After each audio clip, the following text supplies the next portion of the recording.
Halo teman-teman semua, kembali lagi dengan aku. Di video kali ini aku bakalan membahas FR yang keluar pada tanggal 10 Desember. Ya, untuk tanggal 11 Desember atau hari ini itu bakalan aku up besok harinya teman-teman. Oke, jadi sebelum ke videonya jangan lupa di like, comment, subscribe, dan nyalakan lonceng notifikasinya supaya kalian gak ketinggalan video terbaru dari aku. Nah, ini dia soal FR yang pertama. Maaf, FR yang pertama pada tanggal 10 Desember ya. Ini dia. Soal yang keluar tadi tentang vitamin B1 dan Vit C. Oke, ini boleh kalian cari-cari ya tentang vitamin B1 dan Vit C mungkin. Yang ditanyakan adalah manfaat ya, manfaat dan kebutuhan dari vitamin B1 dan Vit C, teman-teman. Kemudian manajemen aktif kala 3 kalau bisa hafalkan APN. Nah, ini APN lagi ya teman-teman, lagi-lagi kala 1, kala 2, kala 3 dan kala 4. Kemudian ada e-kohor dan kohor manual, hafal penomoran dan simbol. Nah, ini biasa teman-teman bidan desa ataupun di puskesmas pasti udah tahu ya teman-teman, yang mungkin yang bidan-bidan di luar puskesmas ya. Coba dibuka-buka lagi atau dibaca-baca lagi di Google ya, teman-teman. Nah, kemudian ada imunisasi anak sekolah campak kayak gini. Oke, imunisasi anak sekolah ini bias ya, teman-teman. Kemudian ada imunisasi campak. Nah, biasanya imunisasi anak sekolah atau bias itu biasanya ditanyakan umur pada bulan November atau pada bulan Agustus itu imunisasinya apa. Kemudian kelas 1 itu pada bulan November misalnya imunisasinya apa kayak gitu. Coba dibaca-baca lagi. Dan misalnya buat kalian yang udah punya ebook aku, di situ aku udah cantumin juga tentang soal-soal imunisasi anak sekolah. Jadi yang belum order ebooknya jangan lupa diorder. Oke, kemudian ada imunisasi campak, teman-teman. Nah, ini biasanya imunisasi campak antara dua, yaitu dosis pemberian, kemudian cara penyuntikan, ataupun pada usia berapa nih imunisasi campak diberikan. Ataupun mungkin bisa kandungan dari imunisasi campak ataupun efek samping dari imunisasi campak. Waktu aku SKB kemarin, itu aku dapat efek sampingnya, teman-teman. Untuk dosis imunisasi cuma satu soal, tapi lebih ke efek samping, teman-teman. Kemudian ada peran bidan. Nah, peran bidan ini contohnya kayak bidan sebagai pendidik, bidan sebagai apa ya, pengelola, kemudian bidan sebagai peneliti. Dan di sini soal peran bidan pernah aku bahas di YouTube aku. Jadi dicari aja di YouTube, bisa kalian ketik aja peran bidan ya, YouTube-nya aku, teman-teman. Oke, kita lanjut masalah haid. Nah, masalah haid nih dulu aku SKB dapat, yaitu yang ditanyakan adalah diagnosis. Satu soal aja teman-teman waktu aku dulu ya, nggak tahu kalau sekarang nih. Masalah haidnya waktu itu diagnosisnya yang ditanyakan, diagnosis tentang dysmenorrhea teman-teman ya. Jadi ada anak remaja datang dengan keluhan hari haid hari pertama, keluhannya itu sakit perut. Nah, itu diagnosisnya apa teman-teman? Kemudian ada penanganan plasenta menurut Andrew. Oke, ini boleh dibaca-baca. Kemudian membaca grafik PWS. Oke, baca grafik PWS KIA ya, teman-teman. Bisa dibuka di Google. Dan kalau nggak salah juga pernah aku bahas di YouTube aku tentang PWS KIA. Banyak banget aku bahas soal PWS KIA. Kalau nggak salah ada 3 video ya. Oke, lanjut. Menghitung target sasaran berapa persen. Nah, ini juga ada di ebook aku ya. Buat kalian yang udah punya ebook P3K Bidan aku, bisa dibaca-baca lagi teman-teman soal-soalnya. Kemudian ada hitung TBJ. Nah, di sini aku sering banget ya nemuin komen-komen di kolom komentar aku. Apa ya, antara pro dan kontra tentang menghitung TBJ ini, tafsiran Brajanin ya. Nah, selama aku kuliah teman-teman itu pakai rumusnya siapa ya tuh yang 11, 12, 13 McDonald atau siapa ya? Lupa aku teman-teman. Tapi emang ada waktu zaman aku kuliah dan aku kerja juga pakai itu 11, 12, 13. Jadi kalau misalnya kepala belum masuk PAP itu TFU dikurangkan dengan 13 dikali 155.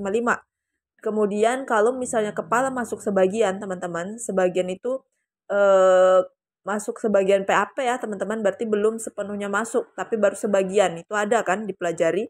Nah, itu TFU-nya dikurangi dengan 12 dikali 155. Tapi kalau kepala semuanya sudah masuk ke PAP, itu dikurangkan 11 TFU-nya, teman-teman. Kemudian kita kalikan 155.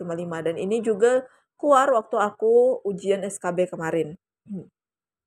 Nah, buat yang pro dan kontra, coba dibaca-baca lagi ya bukunya, teman-teman. Boleh di Sarwono ataupun di mana aja.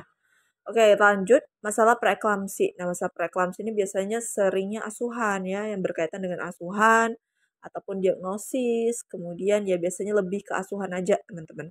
Jadi coba dibaca-baca lagi dan dianalisis tentang soal-soal preeklamsi. Kemudian lanjut, tadi saya dapat persalinan kelas 1, 2, 3, 4. Nah, ini seperti yang udah aku bilang, amniotomi. Amniotomi itu memecahkan ketuban ya. Biasanya tuh indikasi pemecahan indikasi dilakukan amniotomi itu kapan, kayak gitu bisa. Kemudian apalagi ya? Kapan bisa dilakukan amniotomi, kayak gitu, teman-teman. Ataupun kontraindikasi dilakukan amniotomi, kayak gitu-gitu bisa ya. Jadi coba lagi dibaca-baca tentang amniotomi ini. Imunisasi. Oke, imunisasi itu udah biasa ya. Kayak yang tadi aku bilang bisa imunisasi bias atau bulan imunisasi anak sekolah. Imunisasi dasar ya, bisa juga dibaca-baca lagi. Semua tentang imunisasi ya, atau vaksin juga.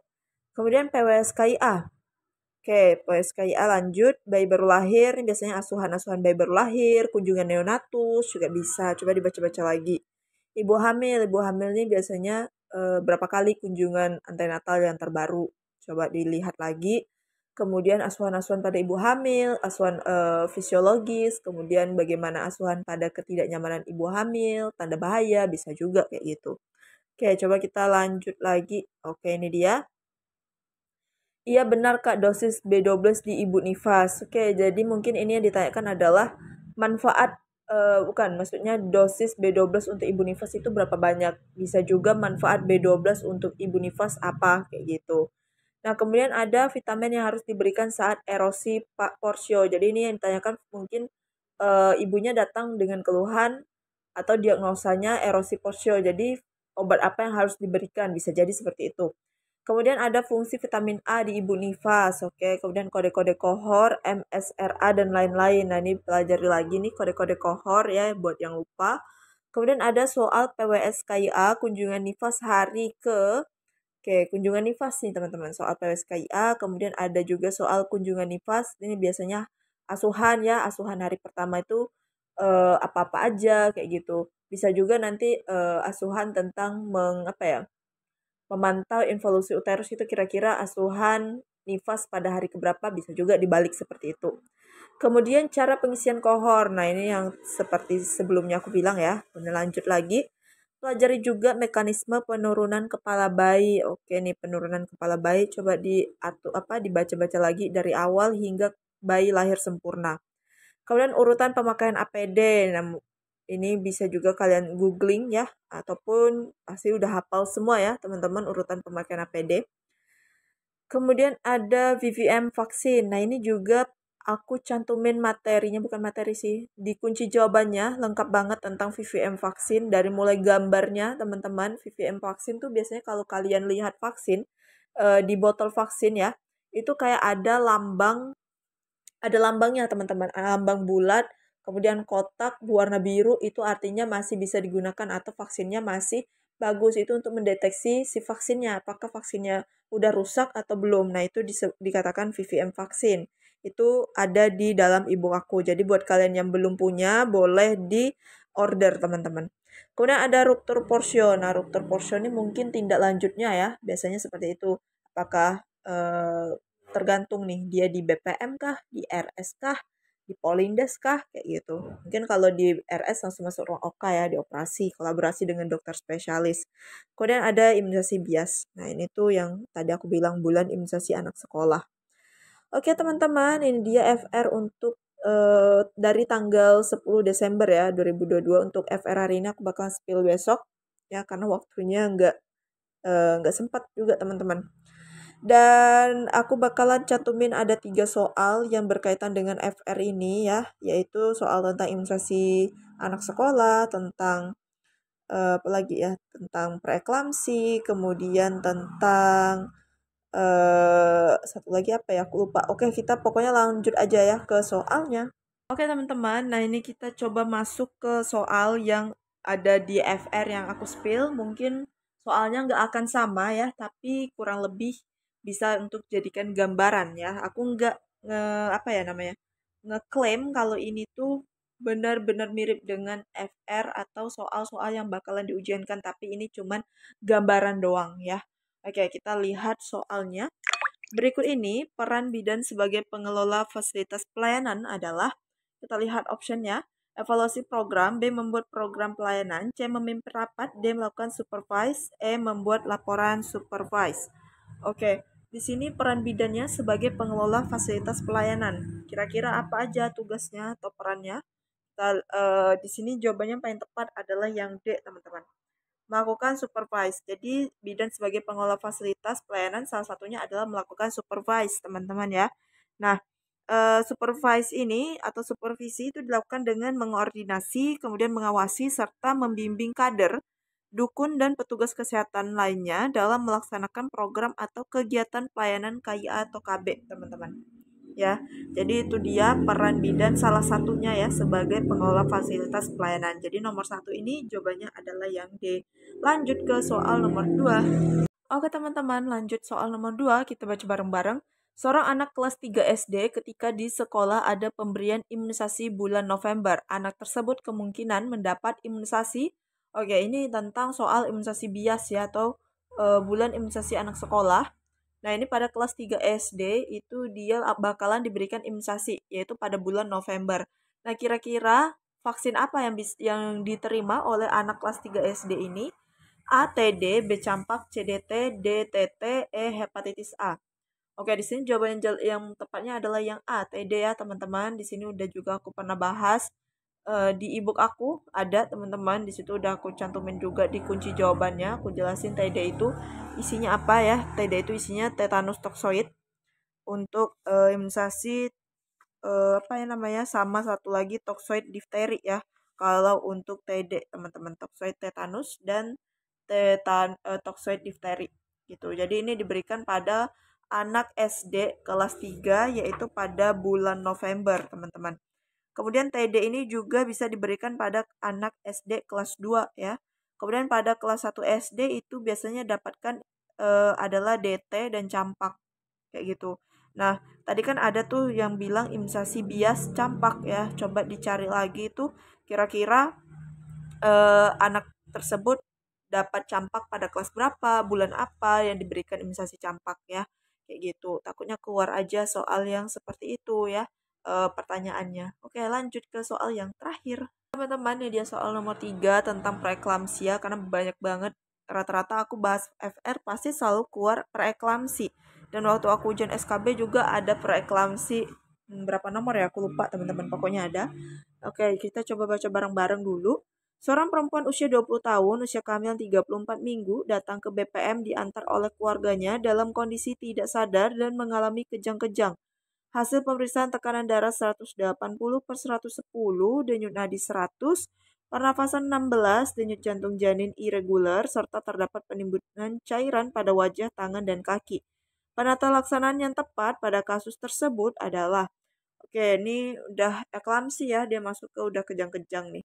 Tekanan darahnya 18 per 11, kemudian DJJ-nya irregular, udah nggak teratur ya, ini bisa menyebabkan IUFD nih bayinya kalau lambat penanganan. Ada ditemukan udem pada wajah, tangan, dan juga kaki.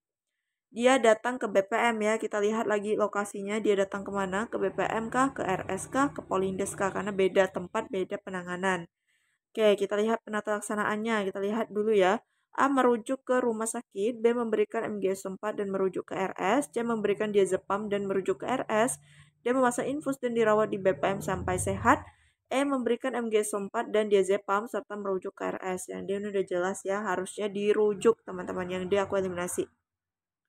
Tapi karena dia mengalami kejang-kejang, kita nggak tahu nih jarak dari BPM ke rumah sakit berapa kilo ya. Nah, kalau dia mengalami kejang-kejang itu bisa mengakibatkan kematian ya. Bisa jadi nanti asupan pasokan oksigen bisa kurang ke otak ibu ya. Kalau misalnya pasokan oksigen berkurang bisa menyebabkan kematian. Kalau ibunya udah meninggal pasti diikuti juga dengan bayinya, apalagi dalam waktu yang lama, teman-teman, ditambah lagi DJJ-nya udah irregular kayak gitu. Nah, jadi di sini adalah memberikan MGS 4 ya dan merujuk ke RS. Jadi kita IM kan dulu nih si MGS 4 dan kita rujuk ke RS untuk mengatasi si kejang-kejangnya ini. Itu ya. Oke, jadi nomor 3 jawabannya adalah yang B. Mungkin dari kalian punya jawaban yang berbeda dengan aku juga boleh komen di kolom komentar. sertakan alasannya teman-teman. Nah, buat kalian yang misalnya pengen banget melatih manajemen waktu kalian, ya, apalagi yang dari sebelum-sebelum ujiannya selalu kehabisan waktu, aku saranin untuk bergabung ke tryoutnya Sobat P3K mumpung waktu kalian masih banyak, apalagi kalau yang misalnya besok ujian, apalagi besok ujian di sesi yang terakhir atau sesi kedua. Sesi pertama, aku saranin untuk sekarang teman-teman bergabung ke tryout Sobat P3K, karena itu bermanfaat banget untuk kalian manajemen waktu supaya nggak kehabisan waktu nanti di ujian. Dan juga sistemnya dalam bentuk CATBKN ya. Nah, jadi buat kalian yang apa ya namanya bingung cara joinnya kayak gimana, aku bakalan spill caranya di sini. Oke teman-teman, di sini aku punya kabar gembira ya buat kita semua, yaitu di sini kalian sudah bisa untuk latihan tryout teman-teman ya, untuk P3K, yaitu di Sobat P3K. Nah, apa aja sih tryout di P3K yang sudah rilis teman-teman? Oke, kalau misalnya kalian mau beli ya teman-teman, kalian tinggal klik aja yang ini, order tryout P3K. Nah, ya aku klik, terus nanti bakalan muncul, nah ini dia paketan-paketan P3K ya teman-teman. Apa aja itu? Yang pertama ada untuk P3K semua jurusan, yaitu 75.000. Semua jurusan itu isinya apa sih? Kita coba lihat ya, yaitu terdiri dari soal manajerial, sosiokultural, dan wawancara. Nah, jadi dia tidak ada soal kompetensi teknisnya teman-teman. Jadi makanya ini bisa digunakan untuk semua jurusan ya. Oke, itu harganya ada 75.000 ya teman-teman. Nah, kemudian kalau kita back lagi ya ke paket selanjutnya, yaitu paket kebidanan dan perawat, itu sudah rilis ya teman-teman. Di sana ada 5 paket tryout ya, di kebidanan dan juga di keperawatan, dan juga ini aktif selama setahun dengan biaya 99.000 aja teman-teman. Nah, untuk ngecek, oke, kita dulu nih, kita lihat ada isinya. Nah, di sini ada 105 soal per tryout ya, yaitu akses tryout sama setahun, pembahasan dan kunci jawaban, kemudian ada latihan sistem CAT dan real time ya teman-teman. Kemudian pada penilaiannya itu ada nanti statistik nilai dan skor. Jadi kita tahu nih skor kita berapa, nilai kita itu berapa, dan kita bisa tahu kelemahan kita di mana. Jadi bisa kita perbaiki teman-teman. Nah, juga bisa diakses menggunakan komputer, laptop maupun smartphone. Kemudian juga bisa digunakan untuk berlatih manajemen waktu. Nah, ini tuh penting banget ya teman-teman, karena kebanyakan orang di saat mengerjakan soal biasa itu gampang, tapi begitu berhadapan dengan waktu dia tuh susah banget teman-teman, karena manajemen waktunya yang buruk kayak gitu. Nah, untuk harga paketnya itu 99.000 ya. Kemudian biaya adminnya ada 4.000 dan totalnya adalah 103.000. Jadi kalau misalnya kalian yang bidan ya, bisa kalian beli nih paketnya, ada 5 paket, yaitu dengan 103.000 aja yang bisa diakses selama setahun nih teman-teman, dan juga banyak banget fitur-fitur yang bisa kalian dapatkan teman-teman. Nah, begitu juga buat teman-teman ya. Nah, ini dia untuk paket perawat ada 5 paketan juga teman-teman, sama seperti yang kebidanan dan harganya juga sama. Oke, untuk jurusan lain itu gimana? Nah, jurusan lain itu bakalan ada dan bakalan rilis, yaitu coming soon ya, yaitu untuk PGSD, bimbingan konseling, PJOK, bahasa Inggris dan maupun IPA. Itu coming soon ya teman-teman. Nanti kalau sudah rilis aku bakalan kasih tahu kalian. Oke teman-teman, nah ini dia, misalnya kalau kalian sudah beli salah satu dari paket ini ya, bakalan nantinya di halaman kalian bakal muncul seperti ini teman-teman. Nah, ini dia. Nah, ini adalah paket yang misalnya kalian sudah berhasil beli teman-teman. Nah, ini ada 5 paket ya yang kebidanan, karena aku bidan jadi aku beli yang kebidanan teman-teman. Nah, di sini kalian tinggal mulai aja nih. Oke, kemudian mulai tes. Nah, di sini ada kompetensi teknis, manajerial, sosiokultural, dan wawancara, dan waktunya ada 100 menit, dan kalian tinggal mulai aja tesnya teman-teman. Kemudian klik mulai tryout. Nah, di sini ada waktunya juga berjalan ya teman-teman. Nah, di sini ada waktunya. Nah, ini tampilannya itu mirip banget waktu aku ujian CPNS yang tahun lalu. Nah, aku belajarnya juga melalui Sobat CPNS teman-teman, dan itu bagus banget, dan soalnya itu emang mirip-mirip seperti Sobat CPNS ya teman-teman. Beda dari aplikasi yang lainnya. Oke. Nah, misalnya di sini kalian baca nih, misalnya aku jawaban C ya, yaitu kita klik next, misalnya dari itu B, kemudian nextnya. Kalau kalian udah selesai teman-teman, kalian tinggal klik aja kirim jawaban, kemudian klik centang ini, kemudian klik jawaban. Nah, di situ nanti bakalan kalian bisa melihat apa nih namanya tuh, hasil tryoutnya teman-teman. Nah, ini dia hasil tryoutnya, kemudian ada pembahasannya, diklik teman-teman pembahasannya. Oke, di sini kita tinggal klik jasanya teman-teman. Oke, di sini udah ada tuh. Nah, di sini dia ada statistiknya teman-teman ya, total nilainya. Kemudian, nah ini dia jawaban yang benarnya. Kemudian ini ada pembahasannya teman-teman. Kayak gitu ya. Jadi tuh ini tuh apa ya, worth it banget lah menurut aku. Jadi buat kalian yang pejuang P3K wajib banget miliki aplikasi ini, website ini ya teman-teman. Maaf, karena apa? Karena dengan 103.000 kalian udah bisa dapetin semuanya teman-teman, semua fasilitas ini dari sobat P3K ini selama 1 tahun ya. Dan itu murah banget teman-teman. Dan juga buat kalian yang misalnya mau order ebook P3K juga masih bisa teman-teman. Caranya gimana? Tinggal klik aja di description box aku. Di situ aku udah cantumin nomor WhatsApp-nya. Dan juga yang mau beli website sobat P3K ini ya teman-teman, kalian bisa klik aja linknya di description box yang udah aku cantumin. Oke teman-teman, itu dia tadi cara bergabung ke tryout sobat P3K. Dan buat kalian yang mau order ebooknya juga masih bisa ya. Tinggal diklik aja di description box aku udah cantumin nomor WhatsApp aku dan juga link sobat P3K-nya di sana. Jadi tinggal dicek-cek aja. Oke, dan aku mau ucapin terima kasih banget buat kalian yang selalu nonton video aku dan yang udah support, terima kasih. Yang udah subscribe juga terima kasih. Yang belum subscribe jangan lupa di subscribe dan dinyalakan lonceng notifikasinya supaya kalian gak ketinggalan video terbaru dari aku. Oke teman-teman, sekian dulu dari aku. Terlebih terkurang mohon maaf. See you next video. Bye-bye.